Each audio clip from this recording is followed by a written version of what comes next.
we don't always have to decide for them what they can and cannot handle. We just need to, as you said, we just need to be there and support them. And if they want to walk away, walk away. If they don't, Yep.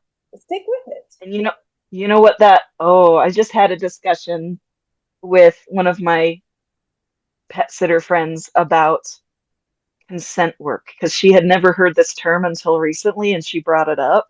Mm-hmm. I would love to do a video, a discussion, maybe with a video to analyze about consent work in the dog training world Okay. because my perspective, and maybe it's a little different from what you see when you watch these videos, but my perspective of these videos is very different from what people think is happening, even the trainers think is happening. And the fact that they call it consent. And there's the immediate problem of we can't say that animals can consent. Like legally, you can't say animals can consent. Like that's just you can't. If you want to talk about it like not legally, it's still a really huge gray area. How do you know they're consenting? Who decided that that meant consent? Who decided that body language is consent as opposed to appeasement or distraction or Mm-hmm. a seeking connection when there's no other option? Uh, it's really an interesting topic that I would love to explore with you when we have more time because Okay. Yeah, that would be a fun one to talk about yeah, for sure. yeah. Yeah, we Might be a need little to, controversial, but I would love to discuss that yeah, because we it's need a to big do one that. in the industry where it's so popular to talk about Yeah. consent work with vet clinic and grooming and all of that stuff. And it's once again a situation of people not knowing what else to do. Yeah. They're stuck in a situation of a dog that absolutely refuses to have their teeth looked at or their nails trimmed or whatever. And it gets to a point of this is a health risk, right? And I don't want to force you into it. So I'm going to reward you to make me Yeah. feel better about the fact that you are in a situation you're uncomfortable with. Doing the work with Scruffy at the vet, um, that's been on my mind for a little bit talking about that because he was the first time I took him to the vet, he was a Tasmanian devil. He was flailing and screaming and biting everything he could reach.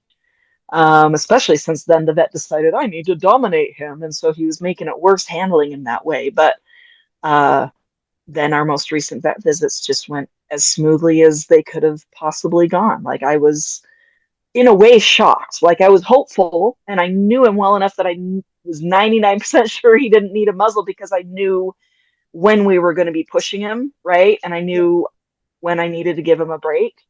So I didn't feel I needed a muzzle for him. I brought one just in case the vet insisted, um, but they went just so well, and so I don't think he ever got even close to biting, even though he was uncomfortable. He held still at the important parts where he needed to hold still, which was a miracle, Mm. like compared to when we first got him. So Isn't that yeah, awesome? and that wasn't with using rewards. That wasn't with, focusing on changing his behavior or trying to change how he felt about things.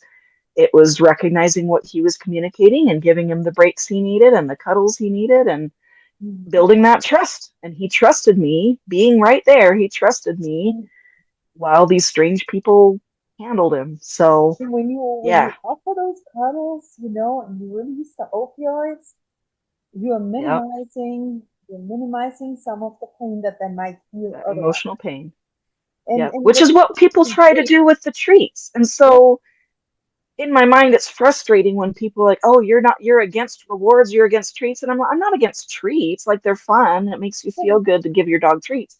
I'm against trying to distract your dog in that way. If you really want your dog to feel better about the situation, you yeah, touch him. yes, but yes. So they use treats to try and get the dog to feel better about the situation. But the treats are not going to take the Yeah. pain away if the dog gets a shot. Mm-mm. Okay, It's not actually feeling better.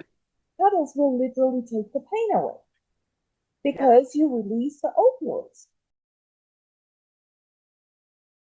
There was this video today that popped up, and it was about they were training a Maine wolf to allow them to draw blood and to give them shots. And through the fence, they have that pipe where he would put his paw out and his leg out, and but you could see they were feeding him and feeding him and feeding him. I don't know what they fed him. Maybe chicken, looked like something dirty. But they constantly fed him while the vet was drawing blood. But dang, you could tell that it hurt him. It looked like he was kind of doing everything he could to not pull back.